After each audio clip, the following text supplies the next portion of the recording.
There's a peculiar thing that happens when you sit with suffering long enough. When you stop running from it, stop medicating it, stop pretending it isn't there knocking at the door of your consciousness. You begin to notice something that the hurried world overlooks entirely, that suffering itself might be asking you a question you've been too frightened to hear. Not the question, why me, which is the ego's endless complaint against existence, but something far more intimate, far more dangerous to the self you think you are. Suffering whispers, if you'll listen. Who is it that suffers? Now, most people never get this far. They're too busy constructing elaborate escape routes, building philosophies of blame, weaving narratives of victimhood or righteous endurance. And there's nothing wrong with that, you understand. It's perfectly natural, this impulse to flee from pain. The organism protects itself. The nervous system recoils. What else would you expect? But there comes a moment in certain lives, perhaps in your life, if you're listening to these words right now, when the usual strategies stop working, when the distractions lose their power, when the noise quiets down just enough for you to hear something you've been drowning out your entire life. What you hear is this: the suffering you're experiencing and the you who's experiencing it are not two separate things. They're movements in the same field of awareness, like waves on the same ocean. The awakened soul doesn't transcend suffering by rising above it, like some spiritual balloon floating off into the ether. That's just another escape fantasy, another way the ego tries to maintain its position by positioning itself as the enlightened one. No, the awakened soul does something far more subversive, far more radical. It stops pretending there's someone who needs to be saved from suffering in the first place. You see, we've inherited this peculiar notion from our culture, from our religions, from the entire architecture of Western thought, that life is a problem to be solved. Suffering is the evidence that something has gone wrong, that we've fallen from grace, that we're broken and need fixing. We spend our lives in pursuit of a future moment when everything will finally be okay, when suffering will cease, when we'll arrive at that imagined paradise of permanent comfort and satisfaction. But has it occurred to you that this pursuit itself might be the problem? That the very seeking for an end to suffering is what keeps suffering in place? Consider what suffering actually is. Strip away all the stories you tell yourself about it, all the meanings you've assigned to it, all the judgments about whether it's fair or unfair, deserved or undeserved. What remains? There's a sensation in the body, tension perhaps, or a dull ache, or a sharp stabbing pain. There's an emotion, fear maybe, or sadness, or anger, or grief. These are just movements of energy, patterns arising and passing in the field of your awareness. They're not problems. They're not mistakes.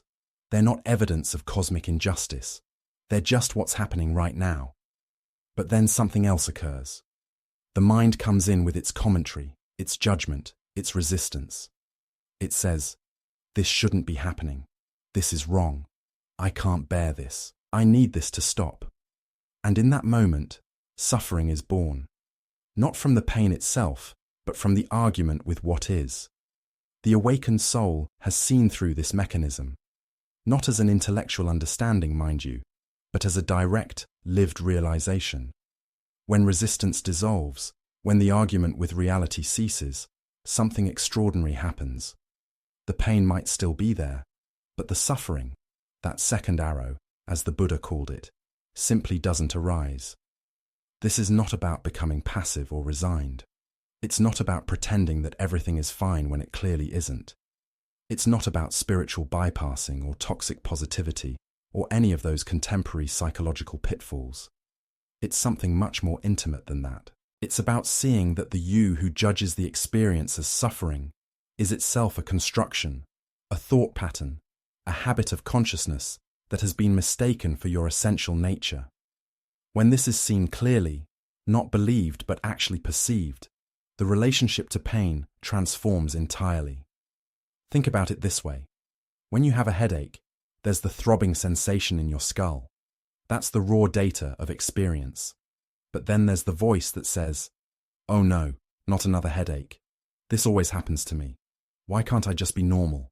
This is going to ruin my whole day." That voice, that narrator, that's not helping anything, is it? It's adding a layer of psychological suffering on top of the physical pain.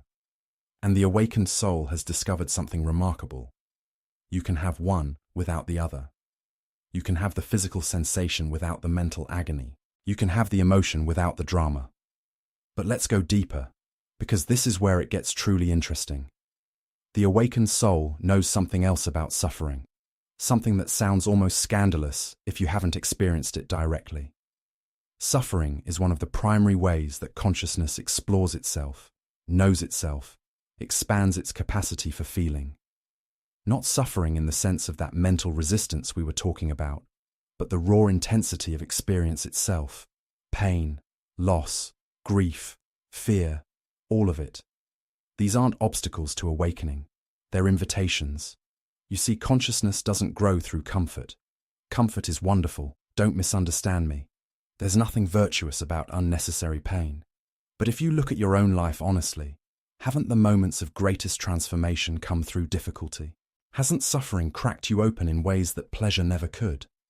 Hasn't loss taught you about love in ways that possession never did? The awakened soul doesn't seek out suffering. That would be masochistic and foolish. But when suffering arises, as it inevitably does in any human life, the awakened soul recognizes it as an opportunity for consciousness to deepen, to expand, to know itself more completely. There's a Zen story about a student who goes to the master and says, "I'm suffering terribly. Please help me end my suffering." And the master responds, "Who is suffering?" The student thinks for a moment and says, "I am suffering." And the master asks, "Who are you?" The student starts to answer, "I am," but then falls silent because he realizes he doesn't actually know. He's been carrying around an assumption his whole life, this sense of being a separate self, a solid entity to whom things happen. But when he actually looks for this self, he can't find it anywhere. And in that moment of genuine not knowing, the suffering dissolves because there's nobody left to suffer. Now, this isn't some kind of metaphysical trick or philosophical sleight of hand. It's pointing to something that can be directly verified in your own experience. Right now, as you're hearing these words, is there actually a solid, permanent, separate self here? Or is there just awareness, and within that awareness, thoughts are appearing, sensations are arising, emotions are moving through, all of it happening spontaneously, without anyone authoring it, without anyone controlling it?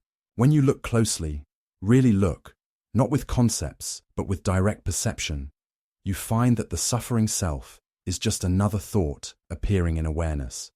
It's not what you are, it's something that appears to you. The awakened soul lives from this recognition, not as a philosophy or belief system, but as a direct, ongoing perception of reality. And from this place, suffering is seen in an entirely different light. It's no longer a personal affliction, no longer evidence that something has gone wrong with your life specifically. It's simply part of the vast movement of existence, the play of consciousness exploring the full spectrum of experience. Birth and death, pleasure and pain, gain and loss. These aren't problems to be solved. They're polarities through which life knows itself. And here's something else the awakened soul knows. Resistance to suffering causes more suffering than the original pain ever could. You hurt your back, let's say. There's pain, certainly. But then you start worrying about whether it will heal, whether it's serious, whether you'll be able to work, whether this means you're getting old. You start resenting your body for betraying you. You start comparing yourself to others who don't have back pain. You start imagining a future of chronic pain and limited mobility. And now you're not just dealing with the pain in your back, you're dealing with anxiety about the future, resentment toward your body, and a narrative of decline and loss. The original pain might be a 2 out of 10, but the suffering you've added to it has become an 8 out of 10. The awakened soul sees this mechanism and stops feeding it, not through effort or force, but through simple recognition.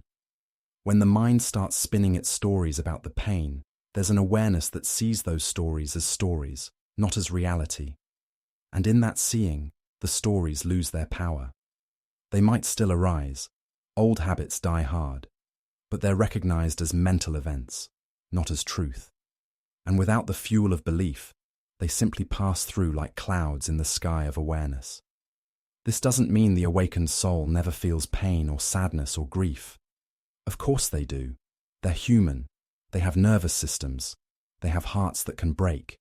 But there's a transparency to their suffering.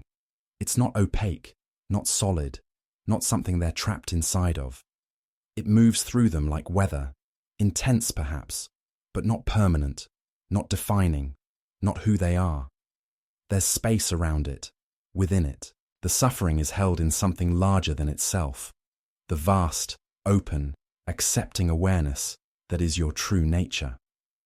Let's talk about something that might seem paradoxical at first glance, something that the awakened soul understands in their bones, but that sounds almost absurd to the ordinary mind. Suffering is not your enemy. In fact, treating it as your enemy is precisely what perpetuates it. We've been conditioned, you see, to divide our experience into good and bad, wanted and unwanted, acceptable and unacceptable. And suffering, naturally, goes into the bad category. It's something to be eliminated, conquered, transcended.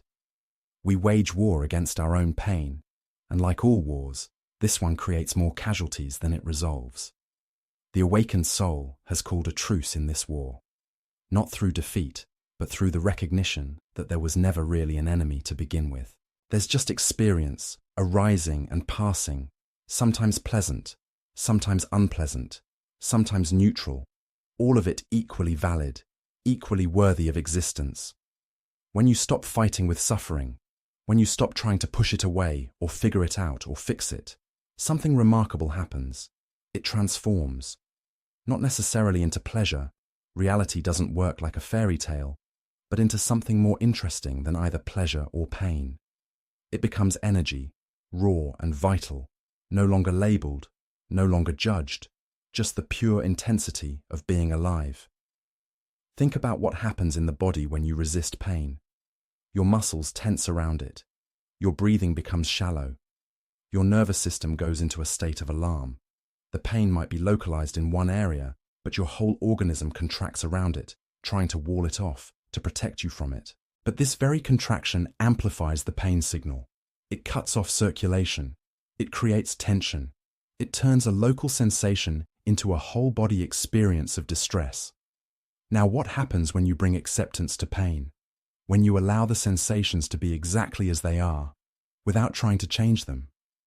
The body relaxes. The breath deepens. The pain is still there, but it's no longer amplified by resistance. It's just a sensation, moving and changing, rising and falling, like everything else in the field of experience.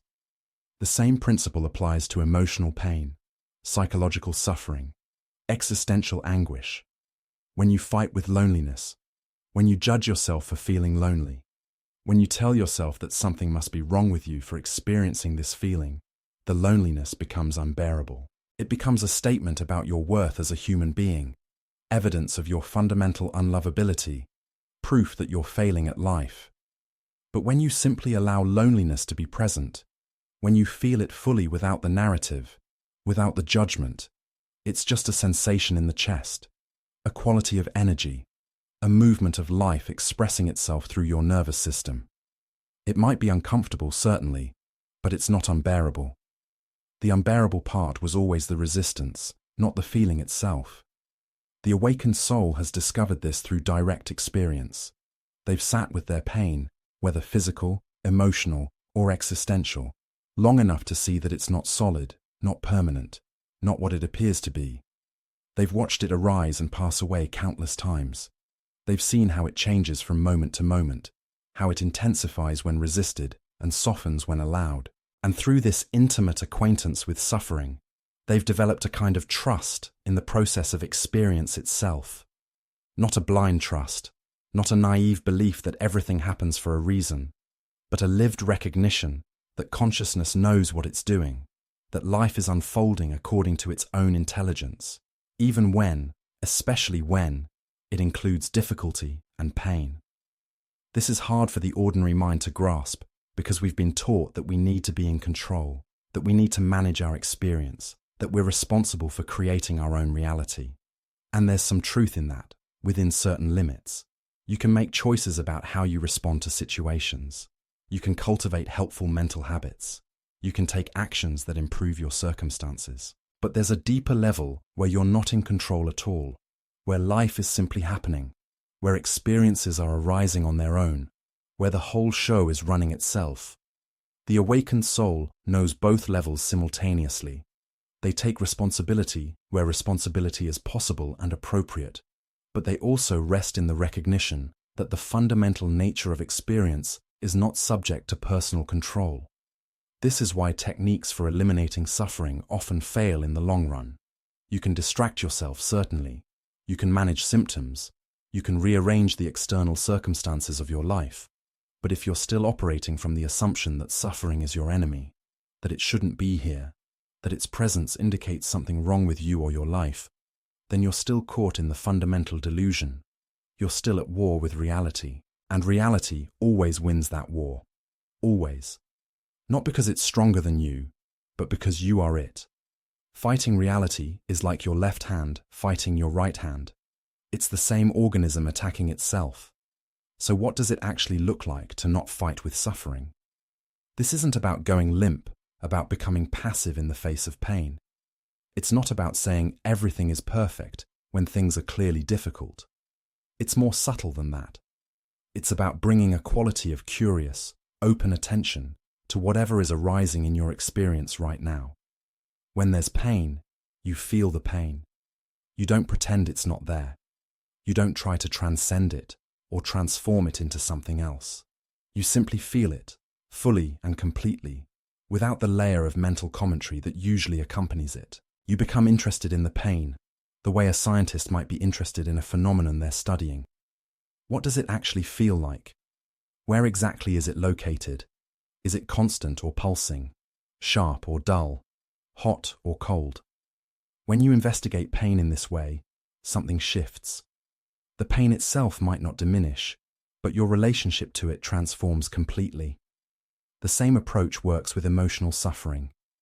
When anxiety arises, instead of immediately trying to make it go away, you turn toward it. You feel where it is in your body. You notice its texture, its temperature, its movement. You watch how it changes from moment to moment. And you do this without judgment, without the story about what the anxiety means, without the fear of the fear itself. Just pure attention to the raw sensation of anxiety. And here's what the awakened soul has discovered. When you do this, when you bring this quality of acceptance and curiosity to your suffering, it can't maintain its grip on you. Not because you're fighting it, but because you're not feeding it with resistance anymore. There's a teaching in Zen about the nature of demons. When a demon appears before you, the natural instinct is to run away or to fight it. But both of these responses give the demon power. It grows stronger with your resistance. The Zen approach is different. You invite the demon in for tea. You sit with it. You get to know it. And as you do this, as you bring this quality of friendly attention to the demon, it begins to transform. Not into an angel, that's too simplistic, but into something that's no longer demonic. It becomes integrated. It becomes part of your wholeness. The awakened soul treats suffering the same way. They invite it in. They sit with it. They get intimate with it. And through this intimacy, the suffering reveals itself to be not what it appeared to be. Now, this doesn't happen overnight. This isn't a technique you apply once and then you're free forever.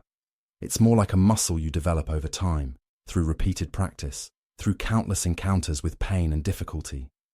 Each time suffering arises, you have an opportunity to meet it in this new way, to practice this quality of allowing, of acceptance, of curious investigation. Sometimes you'll forget. Sometimes you'll get caught up in the old patterns of resistance and struggle. That's fine. That's part of the process. The awakened soul isn't someone who never resists anymore. They're someone who recognizes resistance when it arises and gently, patiently, again and again, returns to allowing. And here's something crucial that the awakened soul knows. This approach to suffering isn't about becoming cold or indifferent. It's not about detaching from life or building walls around your heart. In fact, it's the opposite. When you stop fighting with your own pain, when you allow yourself to feel fully whatever is present, you become more sensitive, not less. More open, not more defended. More alive, not more numb. The capacity to feel suffering deeply is inseparable from the capacity to feel joy deeply, to love deeply, to be touched by beauty deeply. They're the same capacity, and when you shut down one, you shut down the other. This is why so many people who pursue spiritual paths focused on transcending suffering end up becoming kind of brittle, kind of distant, kind of unavailable for real human connection. They've managed to escape from the intensity of their pain, but in doing so, they've also escaped from the intensity of life itself. They're living in a kind of bubble, a protected space where nothing can really touch them. And yes, they might experience a kind of peace, but it's the peace of isolation, not the peace of profound acceptance. The awakened soul hasn't escaped from suffering. They've gone through it, into it, so completely that they've discovered it was never what they thought it was. And on the other side of that discovery, there's a freedom that includes suffering rather than excluding it, that's big enough to hold everything, even the unbearable. Consider how we typically relate to difficult emotions. When sadness comes, we try to cheer ourselves up. When anger arises, we try to calm ourselves down. When fear emerges, we try to reassure ourselves. It's the natural response to boundary violation. Fear is not a weakness. It's the organism's intelligent response to perceived danger. When these emotions are allowed to move through you freely, without being judged or suppressed or acted out unconsciously, they do their job, and then they pass. Like weather systems moving through the atmosphere. There's a strange thing that happens when you really start to see suffering clearly, without the usual filters of judgment and resistance. You begin to notice that there's a kind of sweetness in it, a poignancy, a depth that isn't available in the superficial pleasures of life. Not that suffering is better than pleasure. That would be another trap, another way the mind tries to position itself as special. But there's something about grief, about heartbreak, about the raw vulnerability of being human, that cracks you open to a dimension of existence that you can't access when everything is comfortable and safe and going according to plan. The awakened soul knows this intimately. They've tasted the full catastrophe, as Zorba the Greek called it. They've been broken by life, probably more than once. They've faced losses that seemed unbearable. They've walked through valleys of such darkness that they couldn't see any way out. And somehow, in the midst of that darkness, or perhaps in the aftermath of it, they discovered something that can't be described adequately in words.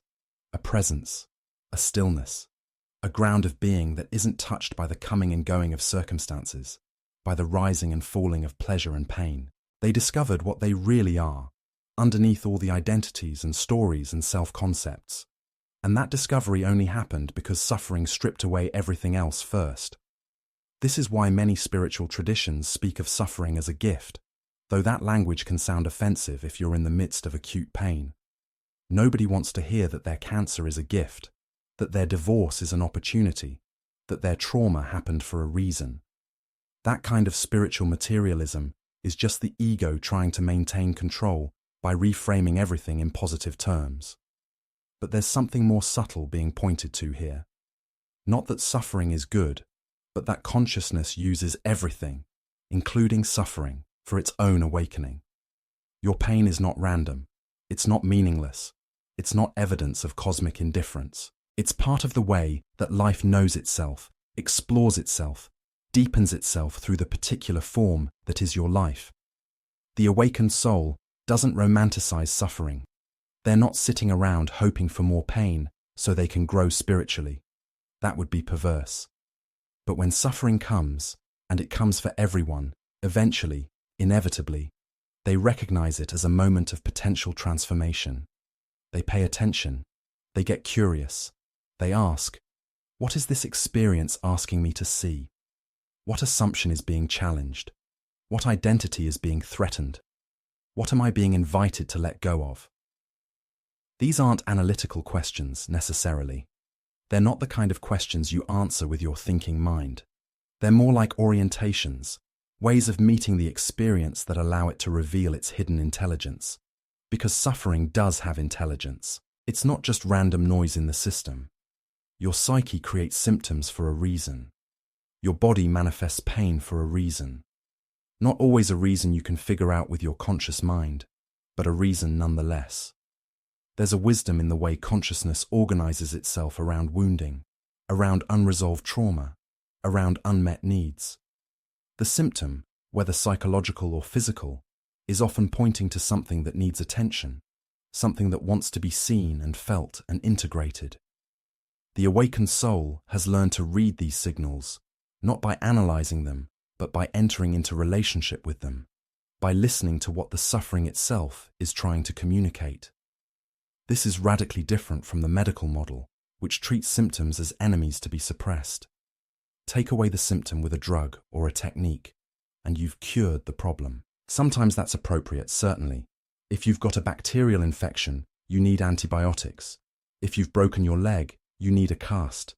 But so much of human suffering, especially psychological and spiritual suffering, doesn't work that way. The symptom is the message. The pain is the teacher. And if you just suppress it without understanding what it's pointing to, it will come back in another form, often more intense, often more destructive. The awakened soul has learned to work with suffering rather than against it. When depression arises, they don't just reach for medication or distraction. They ask, what is this depression about? What have I been avoiding? What truth have I been unwilling to face? When anxiety shows up, they don't just try to calm it with breathing exercises or positive thoughts. They feel into the anxiety. They let it show them what it's protecting them from, what unconscious belief or memory is being activated.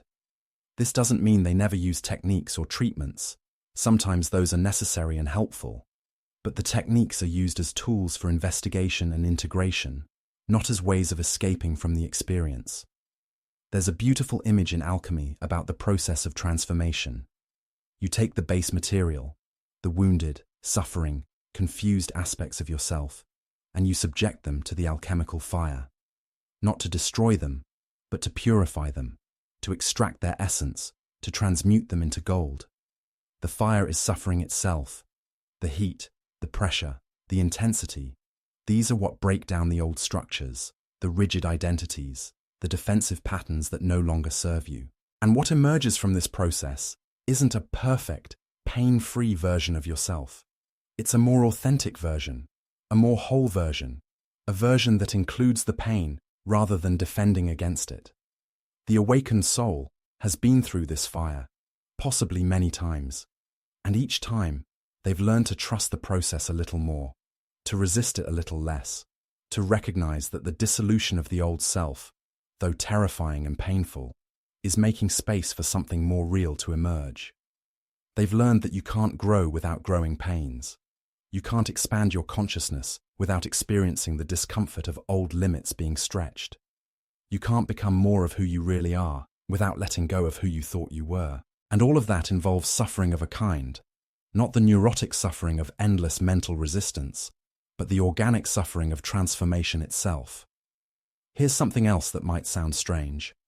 The awakened soul knows that suffering connects you to other beings in a way that pleasure never can. When you're suffering, when you're really in it, you become part of the vast community of suffering beings that includes every human who has ever lived and every sentient creature capable of pain. You're not alone anymore. You're not separate. Your individual suffering is a participation in the suffering of the whole, and there's something deeply meaningful about that recognition. Not comforting, exactly, but meaningful. It locates your personal pain within a much larger context, within the fundamental condition of existence itself. This is why compassion naturally arises from suffering if you don't close your heart around it. When you've been broken by life, when you've felt the depth of your own vulnerability, you can recognize that same vulnerability in others.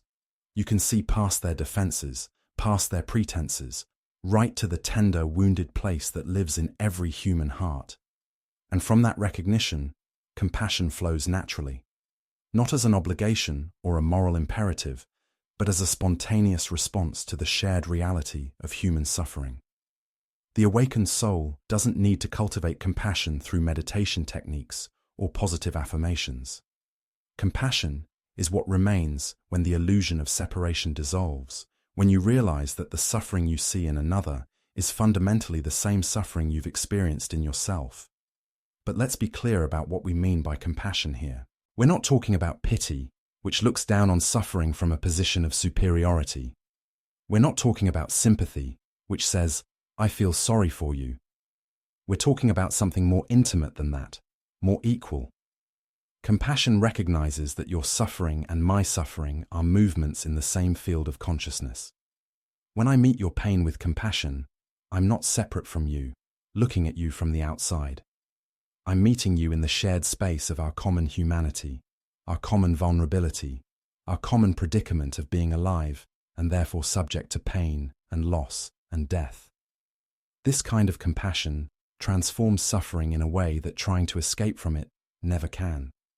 When suffering is met with compassion, whether your own compassion toward yourself or another's compassion toward you, it becomes bearable. Not because the pain diminishes, but because the isolation that made it unbearable dissolves. You're not alone with your pain anymore. It's held in something larger, something warm, something that says yes to your experience rather than no. And in that holding, that acceptance, suffering reveals its hidden dimension. It becomes a gateway to intimacy, to connection, to love itself. The awakened soul has discovered that love and suffering are not opposites. They're intimately related, two sides of the same coin. You can only love to the degree that you're willing to suffer. If you protect yourself from suffering by keeping your heart closed, by maintaining emotional distance, by not letting anyone or anything really matter to you, then you've also protected yourself from love. Real love involves vulnerability. It involves caring about something so much that its loss would devastate you. It involves opening yourself to the possibility of heartbreak.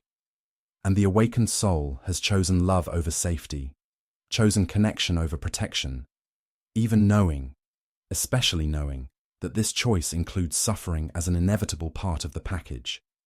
This doesn't mean the awakened soul seeks out suffering or clings to it. They're not masochistic. They're not attached to their wounds. But they're also not trying to live a suffering-free life, because they understand that such a life would be a life without depth, without meaning, without real engagement with existence. They're willing to feel everything, the joy and the sorrow, the pleasure and the pain, the ecstasy and the agony, because feeling everything fully is what it means to be truly alive. They've discovered that the alternative, the half-life of emotional numbness and self-protection, is actually worse than suffering. It's a kind of living death, a gradual withdrawal from existence itself. And so the awakened soul lives with their heart exposed, knowing it will be broken again and again. They love, knowing they will lose what they love. They invest themselves in people and projects and passions, knowing that everything is temporary, everything changes, everything passes away. This might sound tragic, and in a sense it is, but there's also something magnificent about it, something heroic. To live fully, knowing that loss is inevitable, knowing that suffering is part of the deal, and to do it anyway, that's courage. That's not the blind courage of ignorance, but the clear-eyed courage of someone who has looked directly at the nature of existence and said yes to it anyway, in its entirety, holding nothing back. Now we're approaching something that the ordinary mind finds almost impossible to accept, something that sounds like madness until you've experienced it directly. Suffering can become a doorway into the deepest peace you've ever known. Not because the suffering disappears, not because it transforms into pleasure, but because you discover that peace and suffering are not mutually exclusive. They can coexist. They do coexist, in the awakened consciousness that has learned to hold everything in its vast embrace without preference, without grasping, without aversion. How is this possible? The mind rebels against this notion. Surely peace means the absence of suffering, the cessation of pain, the arrival at some safe harbor where the storms of life can't reach you anymore. But that's not what the awakened soul has discovered. They've discovered something more paradoxical, more mysterious, more interesting than that. They've found that at the very center of suffering, when you go into it deeply enough, when you stop resisting it completely, there's a stillness that was always there, underneath the turbulence, underneath the pain, holding everything in its silent presence. This is not a philosophical concept. It's not something you can understand with your thinking mind. It's a direct recognition that happens when consciousness becomes aware of itself, when awareness wakes up to its own nature. And suffering, strangely enough, can be one of the most effective catalysts for this recognition. Because when suffering becomes intense enough, when it becomes unbearable in the usual sense, the ego's normal strategies collapse. You can't think your way out. You can't distract yourself anymore. You can't maintain your usual defenses and pretenses. You're stripped bare, reduced to the raw immediacy of experience itself. And in that naked moment, there's an opportunity for something else to reveal itself. The awakened soul has been in this place many times. They know it well.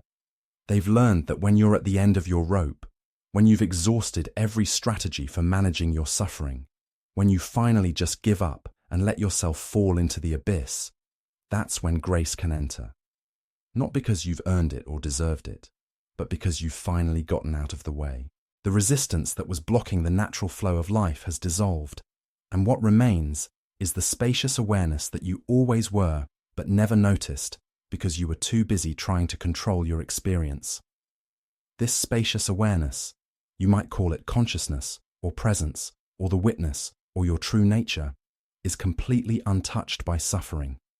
Not because it's separate from suffering, but because it's the context in which suffering arises, the screen on which the movie of your life is playing.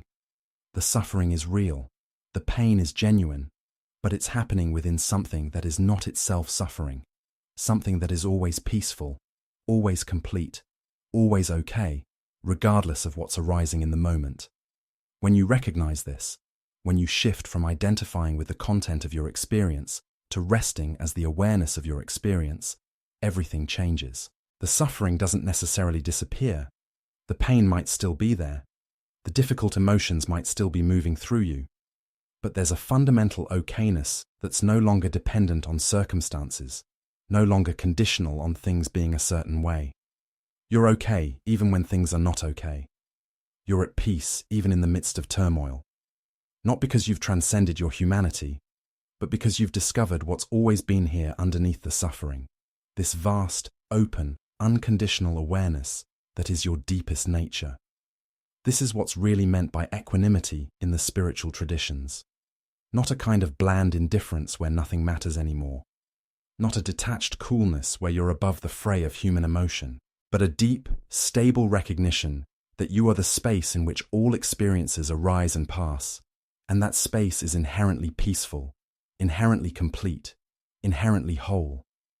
From this recognition, you can feel everything fully, all the joy, all the sorrow, all the pleasure, all the pain, without being overwhelmed by it, without being defined by it, without losing touch with the fundamental ground of your being.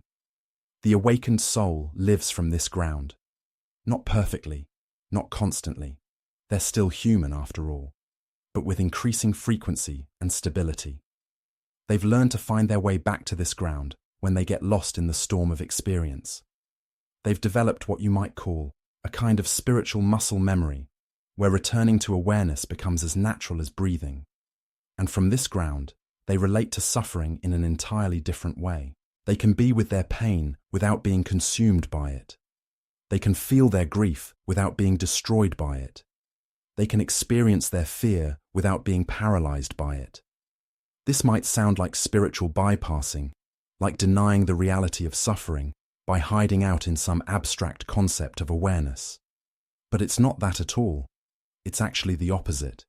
It's being so fully present with suffering, so completely available to it, that you discover the dimension of yourself that suffering cannot touch. You're not escaping from your experience. You're going so deeply into it that you fall through the bottom of it into something vast and open and free.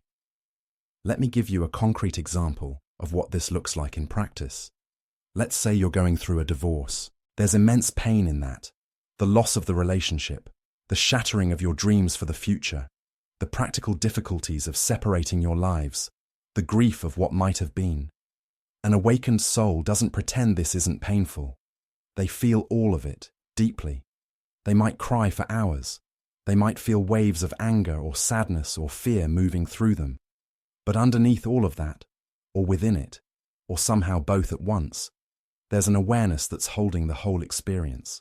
This awareness isn't judging the pain as bad or trying to make it go away. It's just being with it, spaciously, openly, like the sky being with a storm. And from this awareness, something remarkable happens. The suffering is still there, but it's not solid anymore. It's not a dense, unchanging block of pain. It's more like a flow of sensations and emotions and thoughts, constantly changing, moving, evolving. Moment by moment, the experience is different. This moment, there's a sharp pain in the chest. The next moment, there's a wave of sadness. Then a memory arises. Then a thought about the future. Then another sensation. It's all in motion, nothing staying the same for more than a few seconds. And when you see this, really see it, not as an idea, but as the living reality of your experience, the suffering loses its power to overwhelm you. The awakened soul has learned to surf these waves rather than being drowned by them. They've learned that if you can stay present with your experience, moment by moment, without getting lost in stories about what it means, or how terrible it is, or how it shouldn't be happening, then suffering becomes workable. Not easy, not pleasant, but workable, bearable, and sometimes, in moments of deep surrender, even beautiful in its own way. This evidence that you're capable of feeling, that your heart is still tender, that you haven't closed yourself off to life.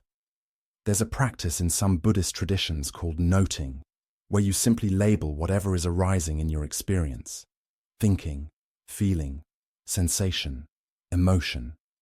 The practice isn't meant to distance you from your experience, but to help you see it clearly, to recognize that everything arising is a temporary phenomenon, not a solid, permanent reality. The awakened soul has integrated this quality of clear seeing into their ordinary life. They don't necessarily use the formal practice, but they naturally have this capacity to witness their own experience, to see thoughts as thoughts rather than truth, to recognize emotions as emotions rather than identity, to feel sensations as sensations rather than who they are. And this witnessing capacity creates a kind of breathing room around suffering. The suffering is still there, but you're not trapped inside it anymore. You're the sky, and the suffering is weather. The weather can be intense, a thunderstorm, a hurricane, but it's happening within you, not to you. The sky doesn't reject the storm. The sky doesn't say, "This storm shouldn't be here. Storms are bad. I need to make this storm go away." The sky just allows the storm to move through it, spaciously, without resistance. And that's what the awakened soul has learned to do with their own suffering. This doesn't mean they're passive. If there's action to be taken to alleviate suffering, whether their own or another's, they take it. If they're sick, they go to the doctor. If they're in a toxic relationship, they leave. If they see injustice, they speak up. But the action comes from a different place than it would if they were identified with the suffering. It comes from wisdom rather than from fear. It comes from love rather than from aversion. It comes from a place of wholeness that includes the suffering rather than fighting against it. And here's something crucial. This capacity to hold suffering in spacious awareness isn't something you have to manufacture or create through effort.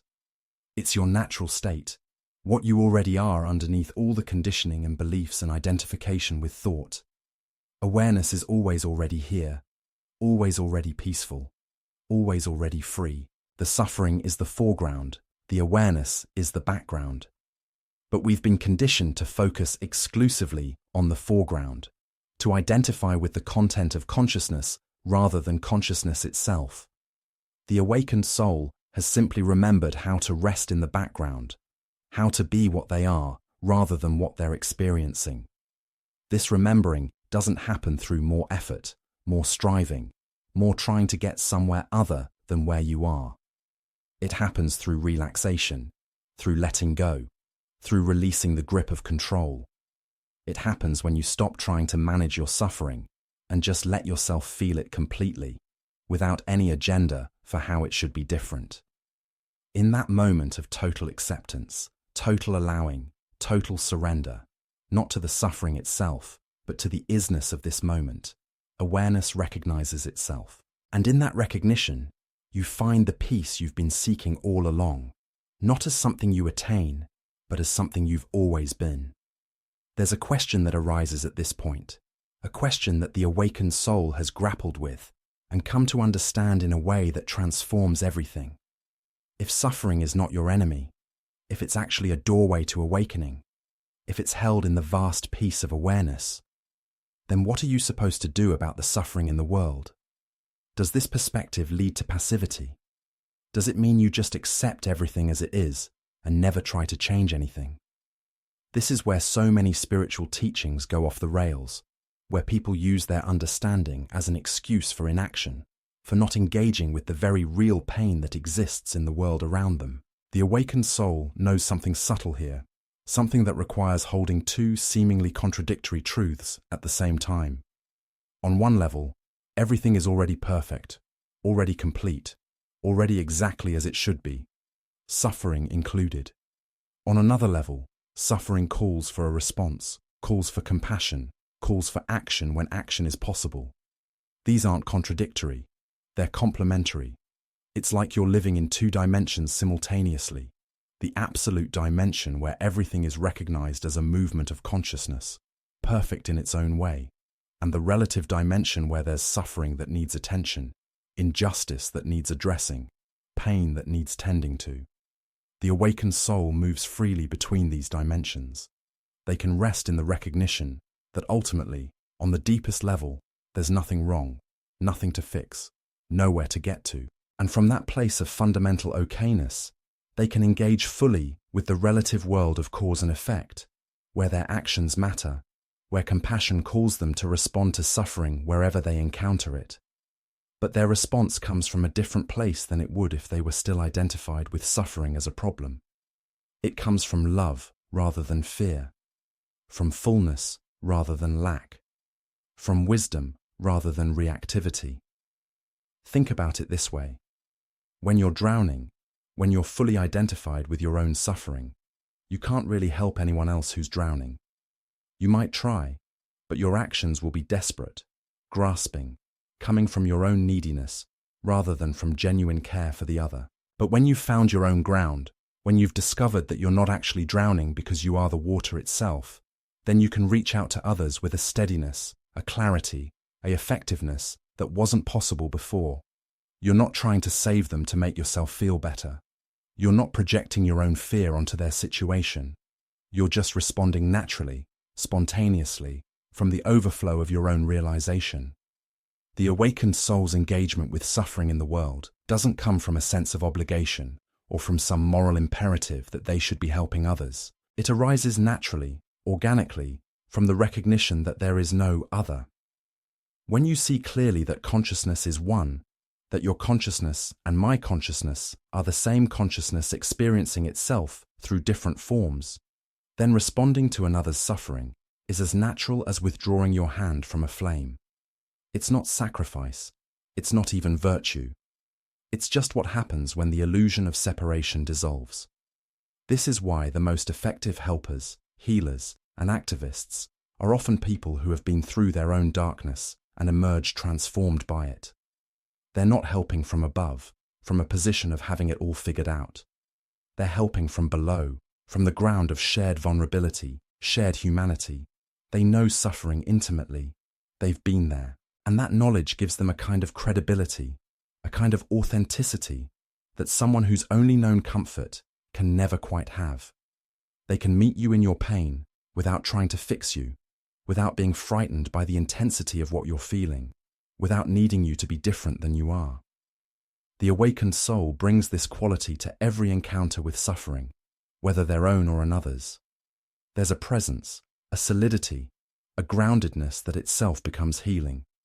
Not because they're doing anything in particular, not because they have special techniques or wisdom to impart, but because their very being communicates something essential. That suffering is not the end of the story, that it's possible to be with pain without being destroyed by it, that there's a dimension of existence where you're fundamentally okay, even when everything seems not okay. This presence is more powerful than any advice or technique or philosophy. It's a transmission of understanding that happens at a level deeper than words. When you're with someone who has genuinely integrated their suffering, who has made the journey from resistance to acceptance to transformation, you can feel it. There's a quality of spaciousness around them. They're not rushed. They're not trying to get anywhere. They're not anxious about your suffering or trying to fix it. They can just be with you, completely present, completely available, holding space for whatever needs to arise. And in that space, healing becomes possible. Not the healing that makes everything better, that eliminates pain, that returns you to some idealized state of wholeness, but the deeper healing that comes from being seen, from being met, from having your suffering acknowledged and held with compassion, rather than being told it shouldn't exist. The awakened soul knows that sometimes the most healing thing they can do is simply be present with someone in their pain, without trying to change it, without trying to make it go away, without even trying to comfort them with false reassurances. Just being there, solid and open and accepting, while the storm moves through. This is radically different from the usual approach to suffering, which is always trying to eliminate it as quickly as possible. We live in a culture that's terrified of suffering, that treats it as the ultimate failure, the thing to be avoided at all costs. So we medicate it, distract from it, positive think our way around it, spiritually bypass it. But all of this avoidance just drives the suffering deeper underground, where it festers and creates more problems. The awakened soul knows that suffering needs to be felt, needs to be acknowledged, needs to be given space to move through and complete itself. Only then can real transformation occur. And sometimes transformation doesn't look the way you think it should. Sometimes healing means learning to live with a wound that never fully closes. Sometimes awakening includes depression or chronic pain, or the grief that never entirely goes away. The awakened soul doesn't have a fantasy of perfect health, perfect happiness, perfect peace. They've accepted the full catastrophe, the messy reality of being human, the fact that life includes suffering as an inherent part of the package. And from that acceptance, they've found a kind of freedom that's more real, more stable, more trustworthy than the conditional happiness that depends on circumstances being just right. This is what makes the awakened soul's relationship to suffering so different from the ordinary person's. The ordinary person is always trying to manage their suffering, to keep it within acceptable limits, to maintain control over their emotional life. But the awakened soul has let go of control.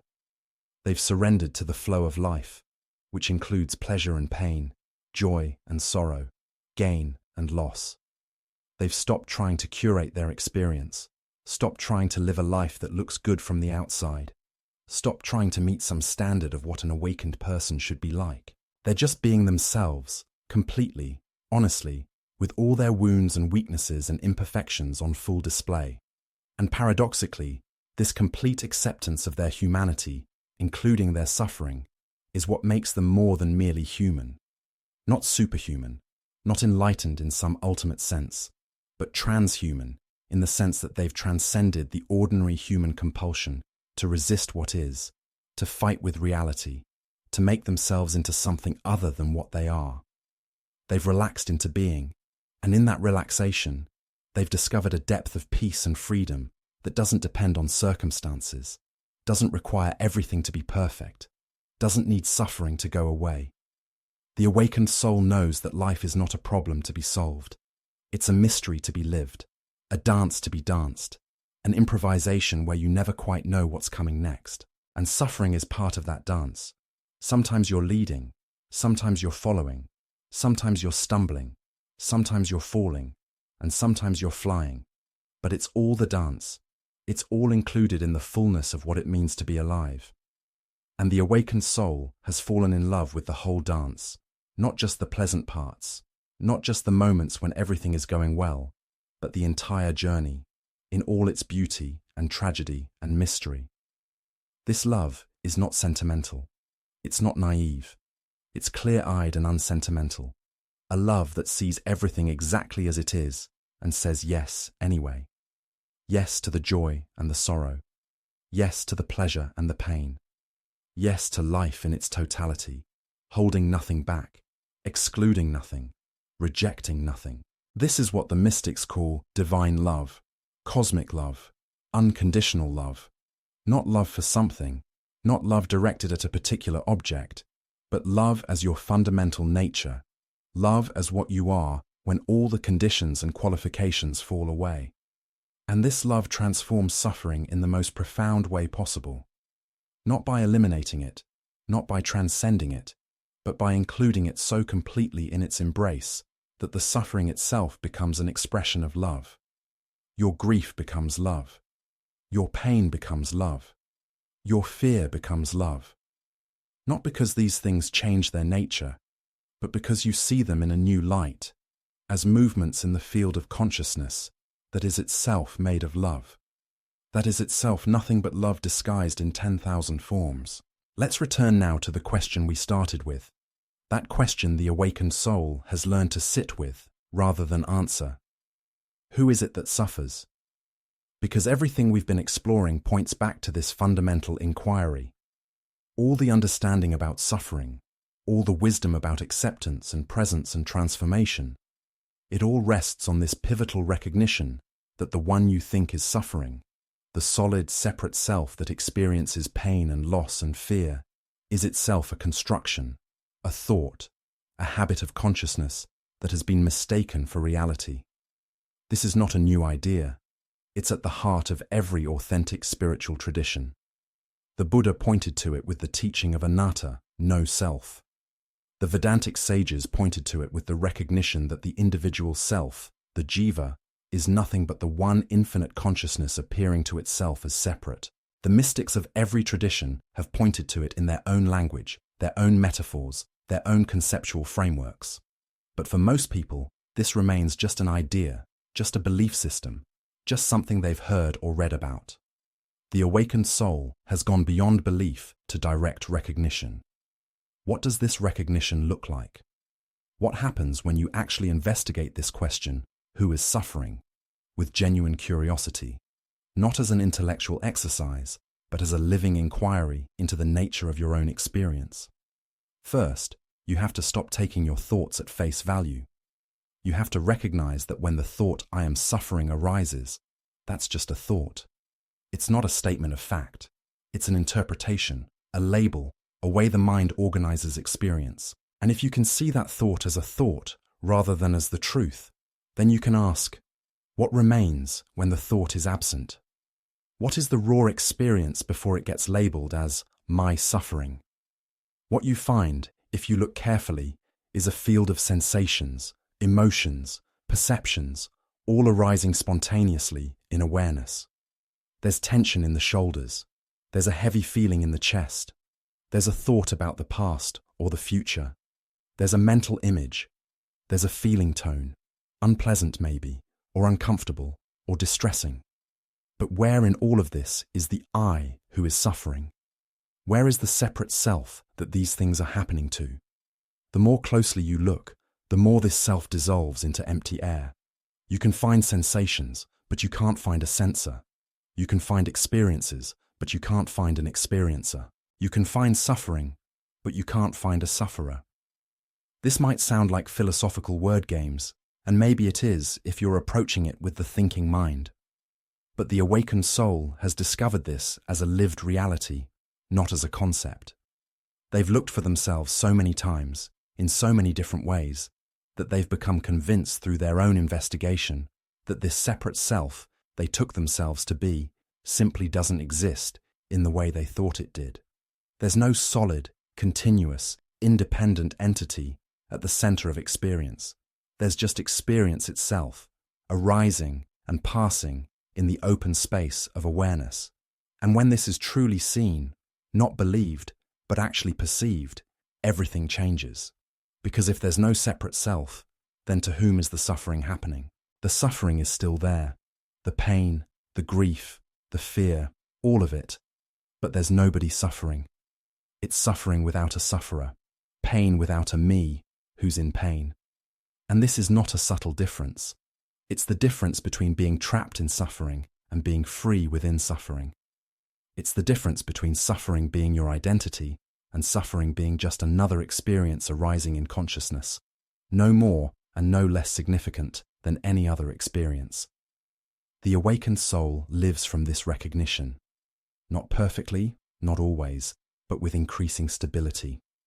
When suffering arises, there might still be a momentary contraction, a momentary identification with the painful experience. But very quickly, often within seconds, there's a recognition.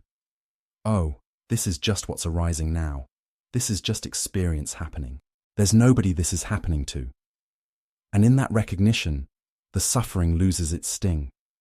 It's still uncomfortable, certainly, but it's no longer unbearable, because there's nobody there to bear it. It's just the play of consciousness, the dance of form and emptiness, the 10,000 things arising and passing away in the vast space of what you are. This is what's really meant by enlightenment, if we must use that word. Not some permanent high state where you're blissed out all the time and nothing ever bothers you. Not some special attainment that sets you apart from ordinary humans. But this simple recognition that you are not who you think you are, that the separate self is a fiction, that what you really are is the aware space in which all experience arises. And from this recognition, suffering is seen in its true light, not as a problem that needs solving, not as evidence of failure or punishment, but as one more wave on the ocean of consciousness, no more and no less real than any other wave. The awakened soul has stopped taking the self seriously. They still have a personality, still have preferences, still have a human life with all its complications and concerns. But they know it's all a play. All a game consciousness is playing with itself. They're simultaneously the actor and the audience, the dreamer and the dream, the wave and the ocean. They can play their role fully, can engage with life completely, can feel everything deeply, precisely, because they know it's not ultimately real in the way it appears to be. They're not attached to the outcome, not clinging to the story, not defending the character they're playing. This might sound like it would lead to nihilism or depression or a sense that nothing matters. But it's exactly the opposite. When you're no longer defending a separate self, when you're no longer trying to prove yourself or protect yourself or promote yourself, you're free to love, free to serve, free to engage with life in a way that was never possible before. You're not doing things to get something for yourself, because who would there be to get anything? You're just doing what naturally arises to be done, responding to what life presents, acting from the spontaneous intelligence of consciousness itself, rather than from the calculating mind of the ego. And in this spontaneous action, there's a joy that has nothing to do with circumstances, a fulfillment that doesn't depend on achievement, a peace that exists regardless of whether things are going well or badly. The awakened soul has discovered that happiness was never in the future, never dependent on getting what you want or avoiding what you don't want. It's here, now, always, as the very nature of awareness itself. You are the happiness you've been seeking. You are the peace you've been running after. You are the love you've been trying to find. Not as a person, not as a separate self, but as the consciousness in which all persons appear. This realization doesn't solve all your problems. It doesn't make suffering disappear. It doesn't exempt you from the difficulties and challenges of human life. The awakened soul still gets sick, still experiences loss, still faces uncertainty and fear and death. But they face it all from a completely different place, a place of such fundamental okayness that nothing can really touch it. They're like the ocean, which is not disturbed by the waves on its surface, which remains vast and deep and still, even when there's a storm raging on the surface. And this metaphor of the ocean points to something else the awakened soul knows. You are not separate from other beings. When the illusion of the separate self dissolves, what remains is not an individual consciousness, but consciousness itself, universal and undivided. Your awareness and my awareness are not two awarenesses. There's just awareness, appearing as billions of individual points of view, but fundamentally one, fundamentally unified. The suffering you experience and the suffering I experience are movements in the same field of consciousness. We're not separate beings having separate experiences. We're the one consciousness exploring itself through the apparent multiplicity of forms. This recognition naturally gives rise to compassion, not as a moral should, not as something you cultivate or practice, but as a spontaneous response to suffering wherever it appears. Because when you see clearly that there's no separation, that your consciousness and another's consciousness are the same consciousness, then alleviating their suffering is as natural as scratching an itch on your own body. You're not helping someone else. You're attending to a movement of suffering within your own being. This is what Jesus meant when he said, "Whatever you do to the least of these, you do to me." This is what the Bodhisattva vow is pointing to, the commitment to liberate all beings, which is really a commitment to liberate consciousness itself from the illusion of separation. The awakened soul embodies this understanding. They move through the world as a force of healing, not because they're trying to heal anyone, but because their very presence is healing. They've healed the fundamental split between self and other, between inner and outer, between subject and object. And in that healing, they become a mirror in which others can see their own true nature. They remind you, just by being themselves, that suffering is not what you are, that you are the vast, open, loving awareness in which suffering arises and passes, like clouds in the sky. This is the ultimate secret about suffering that awakened souls know. It's not yours. It never was yours. It's just something appearing in consciousness, temporary and insubstantial. No more defining of your true nature than a passing cloud is defining of the sky. And when you really get this, not as an idea, but as a lived reality, you're free. Not free from suffering, that would be impossible in a human body, but free within suffering, free as suffering, free even in the very midst of the most intense pain and difficulty and loss. So where does this leave us? What does it mean to live as an awakened soul in a world full of suffering, your own and others? Because we're not talking about retreating to a cave somewhere, about withdrawing from the world to maintain some pristine state of realization. We're talking about living fully, engaging completely, showing up for all of it, the beautiful and the terrible, the sacred and the mundane, the transcendent and the utterly ordinary. The awakened soul hasn't escaped from life. They've fallen into it so completely that they've become indistinguishable from it. This is the paradox at the heart of awakening. You discover that you are not the separate self you thought you were, and yet you continue to live as if you are. You see through the illusion, but you continue to play in it. You know it's a dream, but you don't try to wake up from it, because where would you wake up to? This is it. This dream is the only game in town. Consciousness has manifested as this world, as your life, as every experience you've ever had or will have. And the awakened soul honors that manifestation, respects it, engages with it fully, even while knowing that it's all ultimately empty, all ultimately without inherent existence, all ultimately just consciousness playing with itself. This double vision, seeing both the emptiness and the form, both the absolute and the relative, both the eternal and the temporal, is how the awakened soul navigates life. They're not confused by these apparent contradictions. They hold them both, simultaneously, without needing to resolve them into some neat philosophical system. Reality is paradoxical. Life is mysterious. Consciousness is incomprehensible to the thinking mind. And that's okay. That's more than okay. That's beautiful. The awakened soul has made peace with not knowing, with uncertainty, with the fundamental mysteriousness of existence. And this peace with not knowing extends to their relationship with suffering. They don't have it all figured out. They don't have a formula or a technique that works every time. Sometimes suffering overwhelms them. Sometimes they forget everything they've realized and get caught up in resistance and struggle. Sometimes they're just human, just as confused and frightened and in pain as anyone else. But there's a difference. They don't make a problem out of this. They don't judge themselves for not being perfectly enlightened. They don't have some standard they're trying to live up to. They're just being what they are, moment by moment, sometimes awake, sometimes asleep, sometimes clear, sometimes confused, and all of it perfectly fine. This is perhaps the most liberating thing the awakened soul knows. There's nowhere to get to, nothing to achieve, no final destination where you arrive, and suffering ends forever. The journey itself is the destination. The seeking itself is what you're seeking.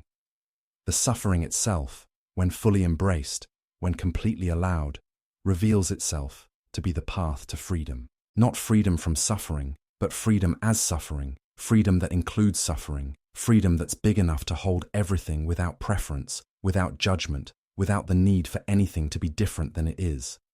Living from this place is not easy. Let's be honest about that. It's actually quite challenging to remain present with suffering, to not fall back into old habits of resistance and avoidance, to remember again and again that you are not the separate self that appears to be suffering. It takes a kind of fierce dedication, a ruthless honesty with yourself, a willingness to keep showing up even when it would be easier to check out, to numb out, to go back to sleep. The awakened soul is not lazy about this. They're vigilant, alert, committed to consciousness even when consciousness hurts. But this vigilance is not tense. It's not the grim determination of someone forcing themselves to do something difficult. It's more like the natural alertness of an animal in the wild, always present, always responsive, but also completely relaxed, completely at ease in their environment. The awakened soul has found a way to be both intensely present and totally relaxed, both fully engaged and completely detached, both deeply caring and utterly free. These pairs only seem contradictory to the dualistic mind. In the non-dual awareness that the awakened soul embodies, they're perfectly complementary. And this is what allows the awakened soul to be truly helpful to others who are suffering. They're not coming from a place of, I have the answer and you need to do what I did. They're not trying to fix you or save you or enlighten you. They're just meeting you where you are, being present with you in your suffering, holding space for whatever needs to arise. They might share their own experience, their own understanding, but not as a prescription, not as a path you must follow. More as a possibility, a suggestion that there might be another way of relating to suffering that you haven't discovered yet. The awakened soul knows that everyone's path is unique, that what worked for them might not work for you, that there are 10,000 doorways to awakening and suffering is one of them. They're not attached to you having any particular realization or reaching any particular state. They're fine with you being exactly as you are, suffering and all. In fact, they see the perfection in your suffering, the way it's cracking you open, preparing you for something you don't even know is coming. They trust the process in a way that you might not be able to trust it yet. And their trust, their confidence in the intelligence of consciousness, can be contagious. Just being around them, you might start to feel that maybe it's safe to relax a little, to stop fighting so hard, to let life have its way with you. This transmission, this wordless communication of understanding from one being to another, is perhaps the most powerful way that awakened souls serve the world. Not through their teachings or their practices or their techniques, but through their very presence, their embodiment of what it looks like to live as consciousness rather than as a separate self. They remind you of something you've always known but forgotten, that you are not your thoughts, not your emotions, not your body, not your story. You are the aware presence in which all of these arise. You are what remains when everything else falls away. You are what you've always been and always will be, consciousness itself, playing hide and seek with itself, pretending to be separate so it can experience the joy of reunion. And suffering is part of that game. It's not a mistake or a punishment or evidence that something has gone wrong. It's one of the ways consciousness intensifies itself, deepens itself, knows itself more completely. Without the contrast of suffering, how would you recognize peace? Without the experience of separation, how would you appreciate unity? Without the sense of being lost, how would you value being found? The awakened soul sees suffering as part of the divine play, the cosmic drama in which consciousness explores every possible experience, every variation on the theme of existence. This perspective doesn't make suffering trivial. It doesn't minimize the very real pain that beings experience, but it locates that suffering within a larger context, a bigger story, where nothing is wasted, nothing is random, nothing is meaningless. Every moment of suffering is consciousness exploring one more corner of its infinite potential. Every tear is sacred. Every cry of pain is a prayer. Every moment of anguish is the universe experiencing itself, knowing itself, loving itself through the particular form that is your life. When you see suffering this way, not as a personal problem, but as a cosmic process, not as your suffering, but as suffering happening within the field of consciousness that you are, it transforms your relationship to everything. You can still work to alleviate suffering where possible.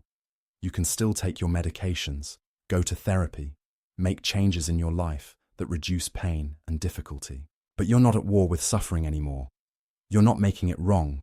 You're not making yourself wrong for experiencing it. You're just doing what needs to be done, responding to what life presents, dancing with whatever partner shows up, whether that partner is joy or sorrow, pleasure or pain, peace or suffering. And in this dance, something miraculous happens. Not a miracle in the sense of supernatural intervention, but a miracle in the sense of a profound shift in perception. You begin to see that there's no problem. There never was a problem. Suffering seemed like a problem only when you were identified with the separate self that appeared to be suffering. But when you recognize yourself as consciousness itself, when you rest in your true nature as the aware presence that holds all experience, then suffering is just one more color in the palette, one more note in the symphony, one more wave in the ocean. It's not a problem to be solved. It's life expressing itself, consciousness knowing itself, love exploring the full range of what it means to exist.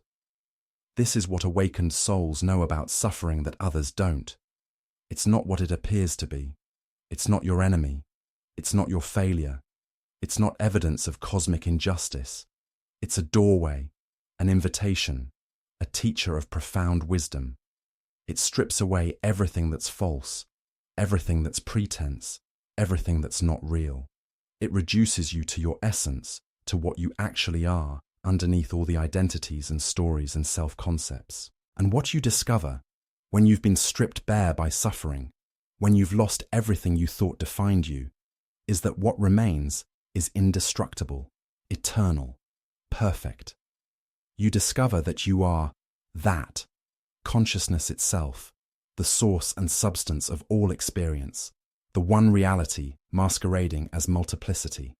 And having discovered this, having recognized your true nature, you continue to live your human life, continue to experience suffering when it arises, continue to do your best to minimize unnecessary pain, and respond compassionately to the suffering of others. But you do all of this from a place of fundamental freedom, fundamental peace, fundamental love. You're not doing it to get somewhere, to become someone, to achieve enlightenment. You're doing it because it's what naturally flows from recognition of what you are. Compassion is not something you have to cultivate when you know yourself as consciousness. It's your natural response to seeing yourself in every form, to recognizing that there's only one of us here, appearing as many. This is the ultimate teaching about suffering. It's a call to remembrance, an invitation to come home to your true nature. And awakened souls have answered that call. They've made the journey from identification with the separate self to recognition of the infinite self. They've discovered that suffering, rather than being the obstacle to awakening, is often the very catalyst that makes awakening possible. And they've learned to live in this world with one foot in time and one foot in eternity, fully human and fully divine, perfectly ordinary and utterly extraordinary. So when suffering comes to you, and it will come, it comes to everyone, remember what the awakened souls know. Remember that you are not the sufferer. You are the awareness in which suffering appears. Remember that resistance multiplies pain. Remember that acceptance doesn't mean resignation, but rather a profound yes to what is. Remember that suffering is temporary, but awareness is eternal. Remember that you are that which cannot suffer, even as suffering moves through the human form you're temporarily inhabiting. And above all, remember that you don't have to figure this out with your mind. You don't have to understand it intellectually. You just have to be present with your experience, whatever it is, without trying to change it, without judging it, without needing it to be different. In that simple presence, that naked awareness of what is, the truth reveals itself, not as a concept or belief, but as your own direct recognition. You are the peace you seek. You are the freedom you long for. You are the love that holds everything. You always have been. You always will be. And suffering, rather than obscuring this truth, is one of the primary ways you come to know it.